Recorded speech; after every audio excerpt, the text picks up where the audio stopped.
My name is Emily. I'm in my early 30s and I live in Austin, Texas. I only mention that because as someone who listens to stories, I find it incredibly frustrating when narrators don't introduce themselves at the start.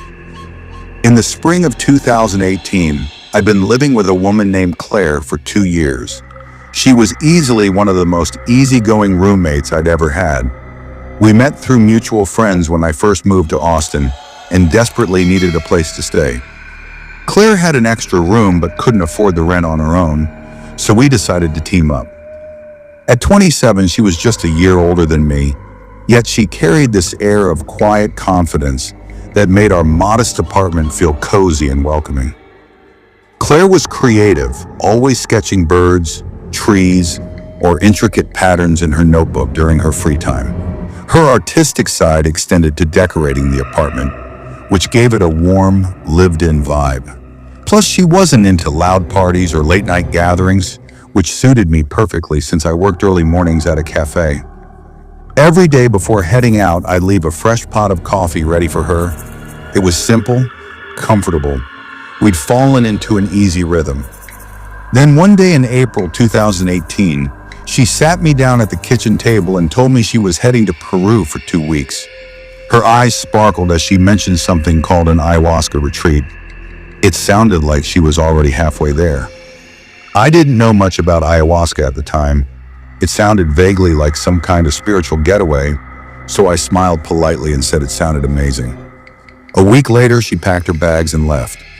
I waved goodbye from the door, wishing her safe travels, and assumed she'd return with fascinating stories and maybe even a quirky souvenir or two. That night, alone in the apartment, curiosity got the better of me, and I Googled ayahuasca. Turns out it's a hallucinogenic tea used in rituals across South America, often involving shamans, intense vomiting, and visions of gods, demons, or whatever lurks deep within your psyche. People claimed it could crack you open or release your soul, among other dramatic descriptions. It wasn't my scene. I prefer reality firmly grounded. But for Claire, it must have seemed like the adventure of a lifetime. She was the spiritual type, always chasing deeper meaning through meditation apps, tarot cards, or the cluster of crystals she kept on the windowsill. As I drifted off to sleep, I imagined her coming back with a tan and some wild tale about communing with a jaguar spirit. I kept things running smoothly while she was gone, and when she returned, I was eager to hear all about it. Claire texted me saying she was catching a cab home from the airport. About an hour later, the door creaked open, and she stepped inside, her bag slung over her shoulder. I'd expected her to look relaxed and refreshed, sporting a healthy tan after 2 weeks in Peru. Instead, her hair was tangled and unwashed, and her skin looked pale, as if the sun hadn't touched her the entire time. When I asked if she'd enjoyed herself, she didn't even crack a smile. Claire dropped her bag by the door, glanced at me, or rather, through me, and said flatly, "It was intense." Then she shuffled off to her room and closed the door behind her. That was the first sign that something was off. Claire had always been outgoing, the kind of person who'd plop down next to me and chatter endlessly about her shift at the bookstore or show me her latest sketch. But after her trip, she became distant. I told myself it was exhaustion or jet lag. A quick Google search revealed that ayahuasca retreats could be grueling, with hours of purging and mental unraveling. So I figured she just needed time to settle back in. I gave her space, but days turned into a week, and Claire didn't bounce back. She grew quieter, responding to questions in clipped sentences and rarely initiating conversations. Her sketches stopped appearing on the fridge, and the plants I'd watered while she was away began wilting, though she didn't seem to notice. I started to worry. Maybe she'd received bad news or something had gone wrong in Peru. When I asked, she brushed me off, saying she didn't want to talk about it. I convinced myself she'd open up when she was ready. Surely it would only take a few more days for her to feel like herself again. But I was wrong. Things only got stranger. For as long as I'd known her, Claire had been a vegetarian. She was an excellent cook, whipping up stir fries with peppers and tofu, or big salads sprinkled with nuts. Bowls of fruit, mostly apples or mangoes, were a regular sight on the counter.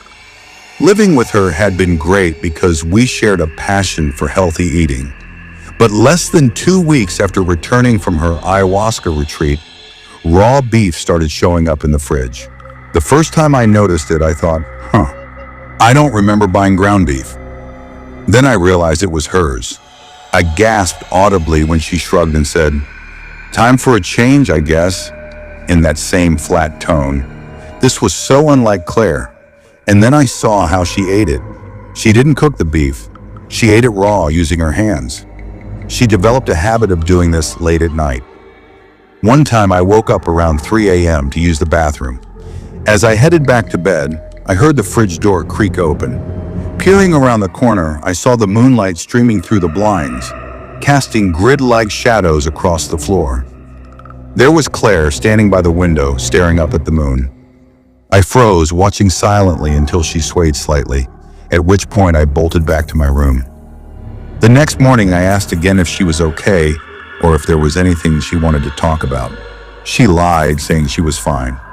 By then, I'd resolved that if things got any worse, I'd involve her family and organize some kind of intervention. But before I could act, the insects appeared. It was a Saturday afternoon, and I was making toast in the kitchen when I heard a crunch behind me. Turning around, I saw Claire sitting at the table with a mason jar in front of her. Inside were live crickets. Horrified, I watched as she reached in, plucked one out with her fingers, and popped it into her mouth. I froze, gripping the butter knife tightly, my stomach churning at the wet, brittle sound. Trying to act normal, I spread butter on my toast and walked away as if nothing had happened. But when it happened again a few days later, with beetles this time, I couldn't ignore it. I found her eating them by the sink, and this time, I gagged before I could stop myself. She didn't react, just kept chewing. When I demanded to know what was going on, she swallowed and explained that she learned a few things about herself in Peru and decided to make some changes. If I didn't want to try her new diet, that was fine. But she wasn't about to let me dictate what she could or couldn't eat in her own apartment. Though she didn't sound threatening, hearing Claire speak confrontationally was so out of character that it genuinely freaked me out. Before long, the apartment no longer felt like ours. It felt like hers, like she'd claimed it. Her room began to reek, a thick, earthy smell, like wet dirt and decay. She stopped showering, her hair clumping into greasy knots, and her clothes hung loosely on her shrinking frame. I wanted to ask what had happened in Peru, what she'd seen in that jungle, but every time I tried, something stopped me. I started locking my bedroom door at night. It was flimsy, easy to pop open with a credit card, but it gave me a small sense of security. I'd lie there, phone tucked under my pillow, listening to her pace outside. Work became my lifeline. 8 hours at the cafe, steaming milk, wiping counters, chatting with customers who had no idea my roommate was unraveling back home. By the end of each shift, I'd linger, nursing a cold latte, delaying the walk back to the apartment. But eventually I had to return. And when I did, she'd always be there, either sitting or standing by the window, staring at the moon. One day I came home to find all the mirrors covered with towels or turned to face the wall. That same day I discovered deep scratches on the bathroom door, as though she'd been clawing at it with something. She'd also vandalized her sketchbooks, the ones filled with her beautiful drawings. Pages were torn out or crumpled, and the remaining ones were scrawled over with strange charcoal scribbles that gave me chills just looking at them. That's when I realized she needed help, urgent help. The next day after work, I planned to talk to her about getting support. If that failed, it would be time for Plan B, an intervention. But here's the cruel irony. By the time I finally decided to act, it was already too late. The following evening, I arrived home from work to find the apartment dark. Assuming no one was home, I flipped on the light switch. That's when I saw her, Claire, sitting cross-legged in the middle of the living room, holding our big kitchen knife in one hand and a flap of her own skin in the other. She'd peeled it back from her forehead and pulled it down like a mask. Her exposed flesh glistened as blood dripped onto her thighs. With lips streaked red, she looked at me and said, "I need to see who's underneath." I dropped my bag and ran, screaming, straight to my room. Slamming the door shut, I locked it and pressed my back against it, fumbling for my phone. My hands shook as I dialed 911 and told the dispatcher what was happening. As I spoke, I could hear her out in the hallway. The knife scraped against something, and her muttering grew louder, until suddenly it stopped, replaced by a low, keening wail, as if she'd finally realized what she'd done to her own face. I slid to the floor, knees pulled up, one finger in my ear, and the phone pressed to the other, waiting. Thankfully, the cops arrived quickly. I heard the front door burst open, boots hitting the frame, followed by shouts. Then came a feral, inhuman snarl, the slap, slap, slap of bare feet on hardwood floors, another shout, and then two sharp gunshots.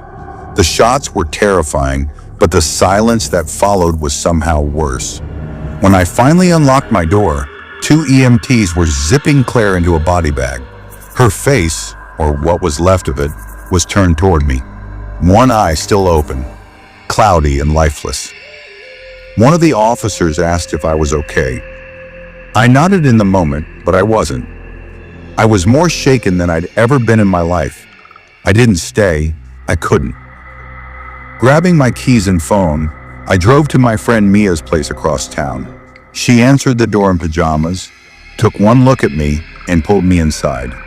I collapsed on her couch and told her everything, piece by piece.